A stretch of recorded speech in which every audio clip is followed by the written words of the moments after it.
तो एक बार फिर से आप लोगों का इंजी ब्राइट फ्यूचर एकेडमी में स्वागत है। दोस्तों, जैसा कि आप लोगों को मालूम है, जो यहाँ पे बेसिक फंडामेंटल मैथमेटिक्स को पढ़ाया जाता है और एकेडमिक सेक्शंस के साथ साथ जो है आपका कॉम्पिटिटिव सेक्शंस को भी पढ़ाया जाता है।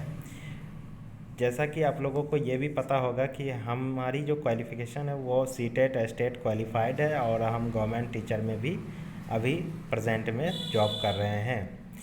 तो मैंने सोचा जो टीचर से रिलेटेड जो है सीटेट का जो है फॉर्म भरना चालू है, तो बहुत सारे बच्चे फॉर्म भर रहे हैं। उसमें हमारे को जो ज़रूरी था उसमें बोले कि जो सर आप जो है थोड़ा सा बाल विकास के बारे में भी लैंग्वेज को बता दीजिए। तो सही बात है, लैंग्वेज में बहुत सारे बच्चे को बहुत सारा प्रॉब्लम होता रहता है। तो इस स्थिति में हम लैंग्वेज को लेके सामने आए।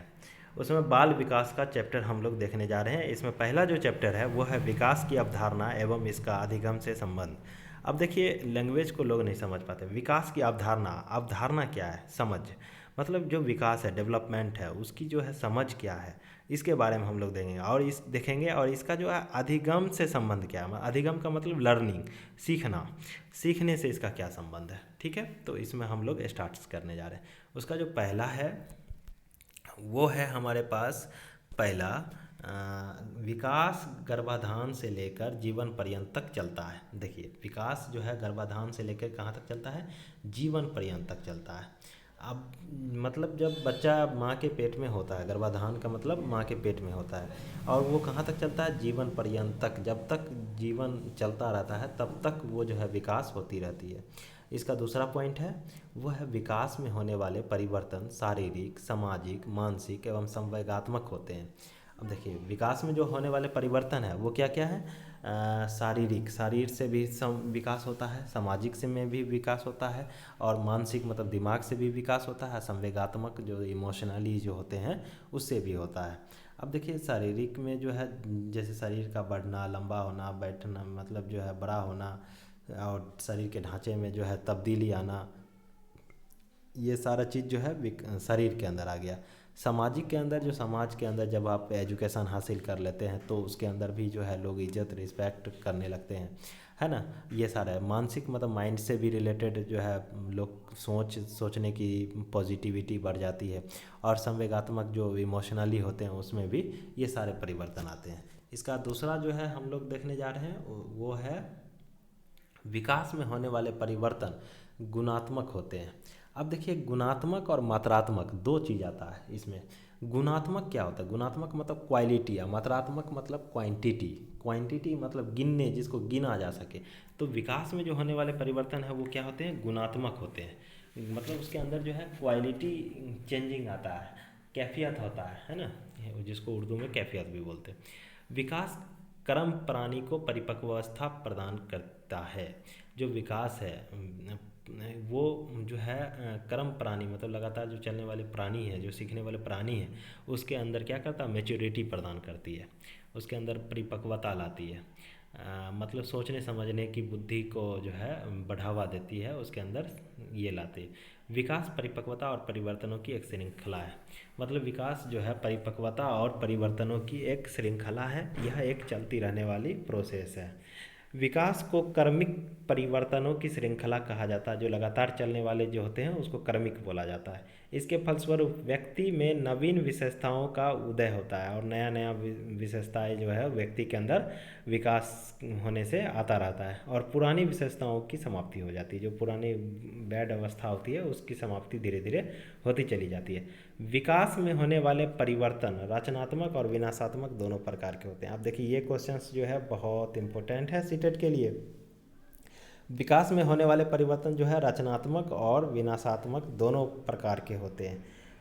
प्रारंभिक अवस्था में होने वाले परिवर्तन रचनात्मक कहलाते हैं, और बाद में होने वाले जो परिवर्तन होते हैं उत्तरार्ध अवस्था में होने वाले परिवर्तन वो विनाशात्मक कहलाते हैं। ठीक है, रचनात्मक परिवर्तन प्राणी में परिपक्वता लाते हैं, और विनाशात्मक परिवर्तन उसे वृद्धावस्था की ओर ले जाते हैं। ये पॉइंट याद रखिएगा।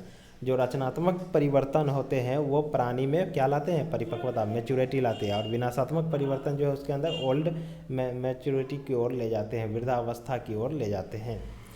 मानव का शारीरिक विकास दो दिशाओं में होता है, एक होता है मस्तिष्काधोमुखी विकास और दूसरा होता है निकट दूर विकास क्रम। मस्तिष्काधोमुखी विकास क्या होता है, जो सिर से पैर की ओर होता है, और भ्रूणावस्था में पहले सिर का विकास होता है, बाद में धड़ और निचले भागों का विकास होता है। इसको याद रखिएगा। जो भ्रूणावस्था होता है, जब माँ के कोख में बच्चे होते हैं तो उस स्थिति में सबसे पहले किसका विकास होता है, सिर का ही विकास होता है, बाद में धड़ और निचले भागों का विकास होता है। निकट दूर विकास क्रम में शारीरिक विकास पहले केंद्रीय भागों में प्रारंभ होता है, इसके बाद केंद्र से दूर के भागों में होता है। तो निकट दूर विकास के क्रम में पहले जो है केंद्रीय भागों में होगा, उसके बाद जो है केंद्र से दूर के भागों में होता है। फिर इसका अगला पॉइंट है विकास जो है क्रम में कोई भी बालक पहले सामान्य क्रिया करता है। जब विकास का क्रम चलता रहता है तो उस स्थिति में कोई भी बालक पहले क्या करता है, सामान्य क्रिया करता है, इसके बाद विशेष क्रिया की ओर अग्रसर होता है, मतलब बढ़ता है। प्रत्येक बालक की विकास दर तथा प्रतिमानों में व्यक्तिगत भिन्नता पाई जाती है। जब हर एक बालक, हर एक इंसान एक दूसरे से भिन्न है, मतलब कि अलग अलग है, डिफरेंस पाई जाती है सोचने की, समझने की, बोलने की। हर का सोच समझ एक जैसा नहीं होता है। शरीर के विभिन्न अंगों के विकास की गति समान नहीं होती है। हाँ, शरीर के जो है अलग अलग अंग हैं, उसके विकास की गति भी सेम नहीं होती है। अगर कोई बच्चा जो है बहुत ज़्यादा क्या नाम है लंबा है तो उसके अंदर जो है मोटाई नहीं है, फिर वो बहुत ज़्यादा पतला भी है। तो इस तरीके से सभी चीज़ एक साथ नहीं बढ़ते हैं शरीर के अंदर। विकास परिपक्वता और शिक्षण दोनों का परिणाम होता है। परिपक्वता और शिक्षण दोनों में जो है इसका यूज़ किया जाता है। बालक के विकास में पोषण का भी बहुत महत्वपूर्ण भूमिका निभाता है। अब देखिए, संतुलित आहार, अगर पौष्टिक भोजन, प्रोटीन, वसा, खनिज, लवण, विटामिन शारीरिक एवं मानसिक विकास में सहायक होता है। अब बच्चे को जो है प्रोटीन नहीं मिले, वसा नहीं मिले, खनिज नहीं मिले, लवण नहीं मिले, विटामिन नहीं मिले तो क्या होगा, उसको सही खान पान नहीं मिले तो वो जो है उस क्वाशिरकर का शिकार हो जाता है, जिसके कारण जो है वो पढ़ नहीं पाएगा, माइंड डेवलपमेंट नहीं कर पाएगा, वो लोड जो है नहीं देख पाएगा। तो ये सारा भी इसका बहुत ज़्यादा असर होता है। बालक के विकास को प्रभावित करने वाले तत्व, देखिए बालक के जो विकास होते हैं उसके कौन कौन से तत्व जो है उसको प्रभावित करते हैं, रोकते हैं विकास को। तो उसमें पोषण जो है बहुत इम्पोर्टेंट रोल निभाता है। अगर पोषण, खान पान सही नहीं मिला तो उसका जो है प्रभावित होगा। अगर कोई बच्चा का बुद्धि कम है तो वो भी जो है आपके विकास को, जैसे IQ, किसी बच्चा का IQ ज़्यादा होता है, देखिएगा कोई बच्चा जो है जल्दी कोई भी चीज़ को कैचेस कर लेता है, लेकिन कोई बच्चा जल्दी नहीं करता है, तो ये IQ होता है, बुद्धि। तो उसका भी इस पर असर पड़ता है, और यौन का भी इस पर असर पड़ता है, यौन मतलब सेक्स का भी असर पड़ता है। अंतःस्रावी ग्रंथियाँ जो होते हैं वो भी इसका जो है जो अंतःस्रावी मतलब अंदर की जो ग्रंथियाँ बढ़ती रहती है, ग्लैंड्स जो है, उस पर भी इसका जो असर पड़ता है अगर नहीं बढ़ा तो। प्रजाति मतलब रोग जो होता है, रोग एवं चोट, कहीं कोई रोग हो गया, चोट हो गया तो ये भी जो है इसका असर पड़ता है। घर का वातावरण सही नहीं है तो वो उसका भी भाई भाई में लड़ाई, आस पास पड़ोस में लड़ाई, तो इसका वातावरण का भी होना बहुत ज़रूरी है। सांस्कृतिक वातावरण का भी अच्छा होना बहुत ज़रूरी है। मतलब जो है सांस्कृतिक वातावरण, मतलब आसपास के जो वातावरण है, सांस्कृतिक धर्म से रिलेटेड वातावरण कैसा है, सभी वातावरण अच्छा होना चाहिए। शुद्ध वायु एवं प्रकाश जो है, अच्छा वायु बच्चे को मिलना चाहिए और प्रकाश भी मिलना चाहिए, ये सारी चीज़ इसमें ज़रूरी होते हैं। अब देखिए अगला पॉइंट है शैशव अवस्था के समायोजन की अवस्था कहलाते हैं। जो शैशव अवस्था है वो समायोजन की अवस्था कहलाती है। इस स्थिति में क्या होती है कि बच्चे जो है गर्भावस्था में, गर्भाशय से निकलकर और बाहरी वातावरण में निकलते हैं तो वहाँ पे उसको समायोजन करने का प्रयास करता है, तो इसलिए इसको समायोजन की अवस्था भी कहते हैं। विकास के क्रम में शैशव अवस्था की मुख्य विशेषताएं क्या क्या हैं, तो शैशव अवस्था की मुख्य विशेषताएं जो है वो क्या होती है, वो अपरिपक्वता, पराश्रितता, जिसको डिपेंडेंसी कहते हैं, वो दूसरे पर डिपेंडेंसी होता है। संवेदनशीलता मतलब इमोशनली भी होते हैं, और मतलब उसको भूख भूख लगेगा तो वो रोने लगेगा बच्चे। व्यक्तिगत भिन्नता, सभी में व्यक्तिगत भिन्नता होती है जो डिफरेंसेस कहलाती है।